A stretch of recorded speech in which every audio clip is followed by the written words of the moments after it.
Good evening, Daniel Gillespie here with the Clarity Crew with your 5 at 5. Does your workbench ever look like that? Whew. More importantly, does your life ever feel like that? See, that workbench represents at least 4 or 5 incomplete projects. A radio I'm trying to fix, a microwave I'm trying to fix, some knives that need to be sharpened. I'm sure you have many projects around the house that are like that you're in the process, especially with all this time at home. You're in the process of tackling and knocking off to-do lists and honey-do lists and things like that. And there are some of those things that you're going to be able to complete. And then if we're honest, there's some things on that list that we're not certain if we're ever going to get to. We hope to, but well, the jury's still out. As I was looking at this workbench and just sort of sad at its state and lamenting the way it looks, I was reflecting on a verse in the scriptures that encourages me when I look at my life and see it sort of a cluttered mess, when I see a lot of incomplete work in me, when I see projects or areas of maturity that aren't finished and I'm discouraged. There's a verse in the scriptures that just regularly encourages me.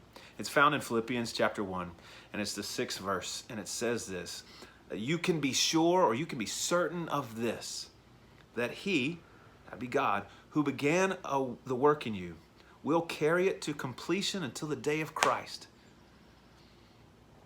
What God started in me and what God has started in you, he will finish. And that doesn't mean that my sin is not ugly, and that doesn't mean that it doesn't have consequences, and that doesn't mean that it doesn't make life, when I choose not to do things God's way, that it makes it difficult for me to flourish and for relationships to thrive. It doesn't mean that, but it does mean this, that God is not through with me, and he's not through with you. He will finish the work he began in you. Such an encouragement to me. But I want to take a little twist on this.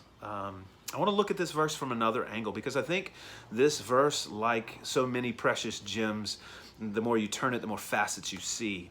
And I think this verse can not only be an encouragement to us, but it can be a little bit of a challenge. Here's how. We tend to look at that verse for me. You tend to look at that verse for you. But let's be reminded that that verse applies to all who've ever come to Christ, who've cast their hope on him for all eternity, who love God. That's true for them.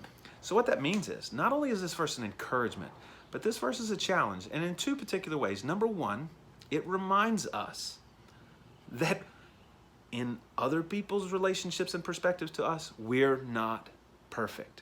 So that should really increase our humility and really sort of start chopping at the root of pride that is in us. God's not through with us yet. We are not the perfect bride as we will be. We're not sanctified yet. We're not fully finished yet. So we need to be humble in the way that we deal with other people. We need to know that our opinions and our thoughts and our way we view things is not perfect. It's not fully godly. And then secondly, we also need to understand in other people that God is not through with them yet. So our expectation for perfection in other people, which is sort of just a subconscious way that we, in our pride, often assume. I'm quick to say, okay, he's still at work with me, but then have this sort of warped perspective that anytime I see a flaw in you, that I should be frustrated. No, this text tells me that God's not through with the people around me. Those that claim Christ, he's not through with. He's still working on them. And so I should be patient with them as God is patient with me. So friends, if we're all honest, our Christian walk often looks like that. And now we can, on Sundays, we can put something over top of it, or we can try and film from a different direction so people don't see all that is going on there. But it might be more helpful if we are honest with ourselves and with everyone else, that God is not done with me yet. Praise God, he will complete it. And thankfully, it's humbling that I'm not there yet. So let's be encouraged that God is still at work and he will finish what he started.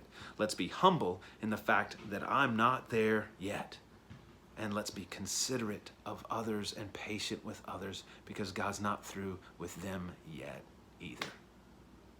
Philippians 1:6, hide it in your heart so you won't sin against your good God. Hope this is encouraging. This is Daniel Gillespie with the Clarity Crew with your 5 at 5. Have a great night.